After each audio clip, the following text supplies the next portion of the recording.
hope we return to play here. I'm excited to call this second half. Looks like we'll get some word from the Barcelona have elected to forfeit the second half. The winner of the game is the Munich Ravens. Hola amigos, estás escuchando al Barcelona Bad Boys podcast. Soy tu verte, Jordan Pryor, y necesitamos hablar mucho sobre esta organización. And I told y'all that Spanish would get better even if this team doesn't. But no, in all seriousness, we may not have a team to cheer for next season. And things are not looking good. And so I am going to catch y'all up to speed with everything that I know. And I only know so much because nobody's really writing about it. And the handful of people that I know that have any type of inside information are kind of being told that they need to be quiet right now. So luckily, I have no ties to the European League of Football as far as an employment standpoint. So I'm here to talk shit.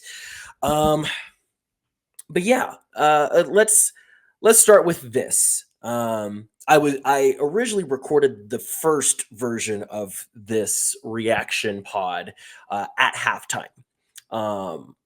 Just because I figured there was no point in talking about the rest of the game. We were losing 54-0. We weren't going to come back. We probably weren't going to score a point. And right as I finished recording, I get a notification that Barcelona has decided to forfeit the game. They forfeited the second half. So the game ended up ending 54-0. Munich beat us. And it was incredibly embarrassing from start to finish, mainly just because of all the stuff that has been going around. So to dive into the information that I know, Coach Shelton resigned, and he resigned yesterday. Now, I looked up his official statement here. Official statement from Coach Shelton says, I will be stepping down as head coach of the Barcelona Dragons effective immediately. I want to thank the amazing fans for the support and dedication. I want to thank my coaching staff with tireless effort and dedication to these men who have committed 100% of effort to create a learning and development environment for our players. End quote. That is all Coach Shelton said. Now, I, as someone who, I love football. I've been around it since I was a kid. Growing up in Texas, you live, breathe, sleep, and eat football. That is all that there is to do. And I know that whenever a head coach resigns, it can only mean one of two things. And one of these hypotheticals I know is not currently going on. In the event that it's an Urban Meyer situation, there's a really bad behind the scenes social thing, or maybe they've done something illegal, blah, blah, blah. A coach will sometimes resign in that instance, more so to save their own integrity and not be fired by an organization, which I don't think is what's happening with Coach Shelton. The only other reason why a head coach would resign is front office stuff. It's just an absolutely brutal, terrible environment to work in. Even coaches of losing teams do not quit on their team midway through the season and do not quit the day before a game. Okay? If they do that, it's suicide to their career, basically. Their career will tank because then they no longer become a reliable individual for any organization to hire in a coaching position. And so coaches only do that if there is good reason whenever they're interviewing for other things, and they're like, well, hey, we know that you left this team. Well, yes, here are the reasons why. So it's not like he did it just to do it. It's not like he did it because Barcelona was bad. He did it because there's something going on the inside, and we know very little about it. Okay. Now, I don't mean to be a tinfoil hat type of individual, but I have some conspiracies. So let's start with the game itself. Okay. The game was ugly. Again, Barcelona forfeits second half of the game against Munich. And an unnamed inside source told me that last night, Friday, night before the game, whenever after all the stuff hitting the fan with Coach Shelton resigning and Barcelona not being sure whether or not if they were going to even play the game in Munich, the players and coaches had a vote for whether or not they were going to play.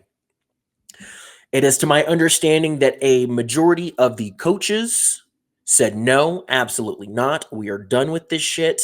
We're not playing tomorrow. And a majority of the players said no. We absolutely want to play tomorrow. Like, this is what we do. Like, let's go play. And I'm torn by the responses because at the end of the day, I don't know fully what's going on the inside with this organization.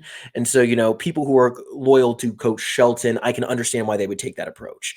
I also kind of am in the camp of like, you could at least figure out all this other crap after the Munich game too. But at the end of the day, we had no shot against Munich to begin with. An interesting note, though, with majority of the players at least saying that they wanted to play, Levi Lewis did not play today. And this wasn't a situation. I mean, if he were hurt, we would have known yesterday, or at least there would have been some sort of communication. There was not a injury report put out on Levi Lewis. He just didn't play the game. Which is, again, another very, very interesting note here. And I mean, I can't say that I blame the guy, if he's a believer in Coach Shelton, and that's his guy. And if Shelton left because of awful things that the front office was doing, I could see him not wanting to play. Sorry, your boy's thirsty and I got a little iced coffee here. But yeah, I could see why he wouldn't want to play. Also, the fact that every week he's running for his life and getting absolutely, destroyed in the backfield makes sense to me too. But yeah, just a very interesting note that Levi Lewis did not play, was not on an injury report, and I didn't see any pictures or videos of him on the sideline. I don't know if he was there. I didn't see him personally. He might have been there, so don't take my word on that one. But regardless, was not on the field playing.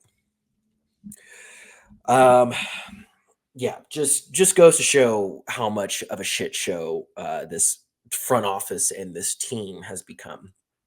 Now, something else of note is that, again, we got beat so bad at halftime that we forfeited and everything.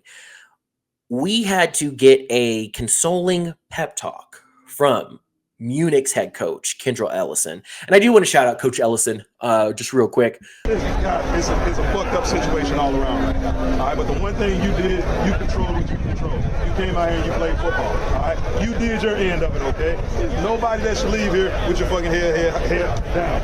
Fuck that. That's 0-0 for all I care right now, okay? Because it's about football. All right, and right is right and wrong is wrong. All right, there's things that y'all got to get right. There's things we got to get right. But you came out here and played, man. So I want to tell you this from me. I appreciate it. Us as Munich Ravens, we appreciate it. And listen, guys, enjoy it for what it is, man. Enjoy this because we came together as a football family, as brothers, and played a fucking football game.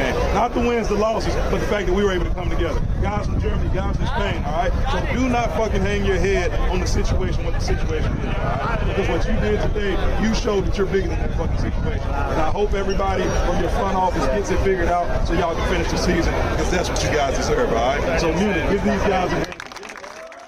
You're doing a great thing, brother. I greatly appreciate you for it. It sucks being the team that's having to be consoled by the other team's coach, but there are some guys on that team who were so broken that they needed to hear what you had to say. I actually saw a guy who I couldn't tell you which player it was. I have a screenshot though here of one of our guys just bawling his eyes out into the arms of one of our coaches. And emotions are high. These guys really did like Coach Shelton. And I don't think that these guys particularly like our front office. And so the fact that Coach Ellison was able to take the time and to give a really meaningful speech and to tell them, at the end of the day, like, the fact that you showed up on the field is the most important thing. And I agree with that. Just is a testament to his character. So yeah, just again, quick shout out to Coach Ellison.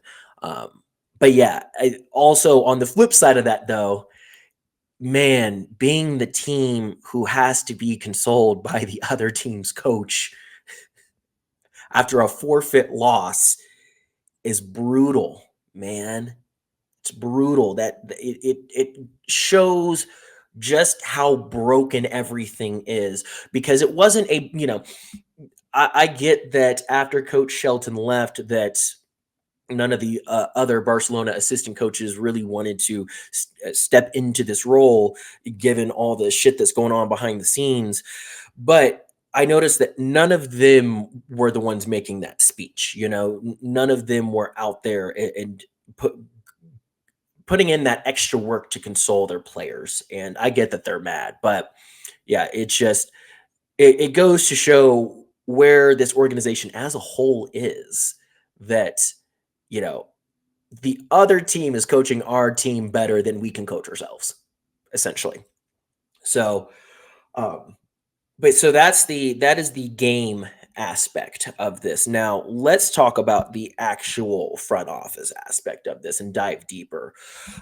So as y'all know, Amani Donadell was put on the IR. And so Barcelona tried to sign JJ Hop Brania. I believe that's how you pronounce the second half of his last name. JJ Hop Brania, who plays for one of the GFL teams. Don't really remember which one. The ELF shut that signing down. Hop Brania was not on the field today. He was not part of the team today. At least as far as I saw, he definitely wasn't on the field. He didn't get to play. But I did see him suited up or anything like that. I don't think he was allowed to. Because yeah, the ELF shut that down. I don't know why. I couldn't tell you why. I have no other inside info on that other than just the signing itself got shut down by the league. And this isn't the first time that Barcelona has had issues with the ELF this season, as far as the ELF's governing body having to enforce things with our team. Because as y'all know, earlier in the season, we did get investigated for activating a player who was not properly registered to the team and letting him play in a game that he was not supposed to, which I don't remember what the final decision was on that. But now we're being investigated by the ELF again, basically because of all the stuff that happened today. They're just going ahead and they're stepping in to see what the heck is going on. Seeing if I have any other quotes in here for that. I don't think so. Again, there just hasn't been a ton of information on it. But so let's talk about the actual owners now, the people who, are putting forth money towards Barcelona. Because I have been hearing whispers that Barcelona has been in debt for a couple of seasons now.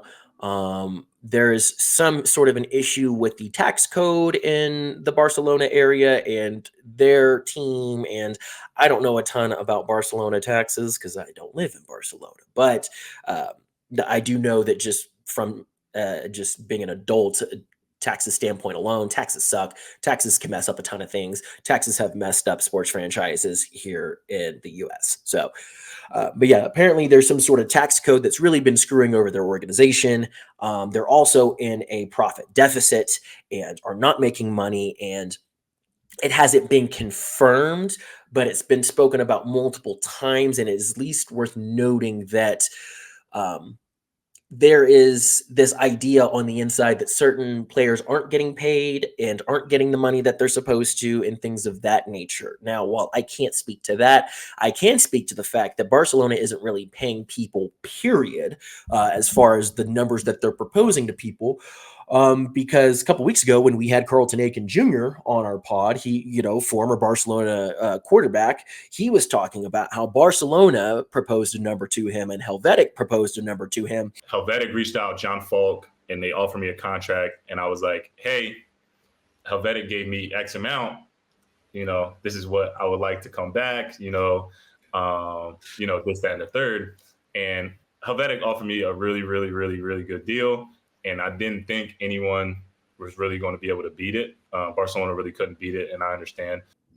So the number was a lot better in Helvetic, which is why he decided to go with Helvetic instead of playing for Barcelona. And so the team can say whatever they want about players getting paid and things of that nature. We'll probably never know the true answer to that on the inside. But as far as just the initial contract value, I do know that they're not paying these guys much. I don't know what that number is, but I know that that number is the reason why, guys like Aiken Jr. left. I wouldn't be surprised if that was the reason why Zach Edwards left and went to Paris and has been killing it over there and everything. And maybe not even necessarily completely all about the pay, but also front office issues just as a whole is why a lot of like their O-line talent and stuff went to Madrid instead. We did catch up with owner and general manager Jaime Martin Mostau about, them basically being able to get a lot of the homegrown talent from Spain away from Barcelona into Madrid. And obviously he's a very professional individual. He was easily the smartest guy in the room during that interview. Very thoughtful guy. Loved him. But kind of in a roundabout way, it did sound like a lot of it was because of how poorly Barcelona is ran. And so that's where we're at now. It is, we're in a dumpster fire. Elite Sports Equity is the group that owns Barcelona now, which I believe that is, Malcolm Smith, Jason Robinson, former NFL guys. They're not the only investors, though. They were investors that came on in 2023. And so I don't know who the other investors are. I can't find anything online right now. But it sounds like just from all angles, they're just not able to get a hold of their issues from the front office standpoint. They're not paying guys the way that they're supposed to be paying guys. There's also, again, whispers that they're not paying guys. Attendance is low. They're not able to get fans here because the product on the field is bad. Coaches are leaving, the day before games because of how awfully I assume they're being treated. Because again, if you look at Coach Shelton's message, his resignation message, he does not mention the front office. He thanks the fans, he thanks the coaches, he thanks the players. Does not thank the Barcelona Dragons organization, which is something interesting to note. And Barcelona keeps getting in trouble with the ELF. They keep getting investigated for different things. Shit is hitting the fan. There's a decent chance, I feel like, that next season Barcelona is going to cease to exist, at least in the ELF. Who knows? Maybe it's better for them to go down to like one of the Spanish leagues. But as far as the ELF goes, I would not be surprised if we don't see Barcelona next season. Because I have multiple people who either work within the ELF organization or are constantly around them and other teams within the ELF organization. So people who live, breathe, sleep, and eat this stuff that are telling me that they are struggling financially and they are in a hole that they're having a very hard time getting out of. So, things look very dreary. And there's not a whole lot over the horizon to make things look better. If we do continue to finish out the rest of the season, it's going to be a rough one. We've got to play Stuttgart twice. That's just the first team that comes to mind on our upcoming schedule. But we got to face them twice, and we just basically all but got mercy ruled against Munich, who is a middle of the pack team. And our starting quarterback is not wanting to play for us. Our head coach has already resigned. I wouldn't be surprised if we don't see more coaching resignations in the days following. If we don't see more player resignations and or saying that they're not going to play in the days following. And yeah, things just look bleak. So Barcelona fans, as I find out more, I'll probably make another podcast or two. But the Barcelona bad boys days are dwindling. I probably won't make a ton more of these, but just, I'll at least see it through the rest of the season. Enjoy it while it lasts. And remember, at the end of the day, even though it hurts, it is just football. This doesn't affect our daily lives or anything like that, which is actually something that Coach Ellison mentioned in his speech of yes, this hurts, but, this is a game at the end of the day. It's a game that we're passionate about and that we love and that's a ton of fun and that we find joy in, but it is a game and life moves on. So hopefully we have the opportunity to, stay a part of the ELF and get some new ownership and management. But yeah, things look bleak. So with that, this has been Jordan Pryor, doing my best to report and to catch all up to speed with at least everything that I know right now, which isn't much. It does feel like the league is sweeping this under the rug. As a matter of fact, I saw a really good tweet from Nathaniel Morris at Nate_Morris_. It says, I love how no one is talking about the drama with the Dragons. Coach is not wanting to coach, players not getting paid. This franchise is folding right beneath us, and we are trying to sweep it under the rug. And truly, again, I have multiple friends on the inside right now who have all this info and they're, being told to take down tweets and being told not to report on things. And so, yeah, whatever is going on right now, the league doesn't really want us to know about it. And, there's not there's just this massive influx of information that we get on this league to begin with. So it's not like we have a ton else to go off of. But yeah, I'll quit droning on. Thanks so much, everybody, for listening, for hanging out. And yeah, until next time, my friends, vaya con Dios. And yeah, let's get together and hope that this team is at least still around for next season. Take care, everyone.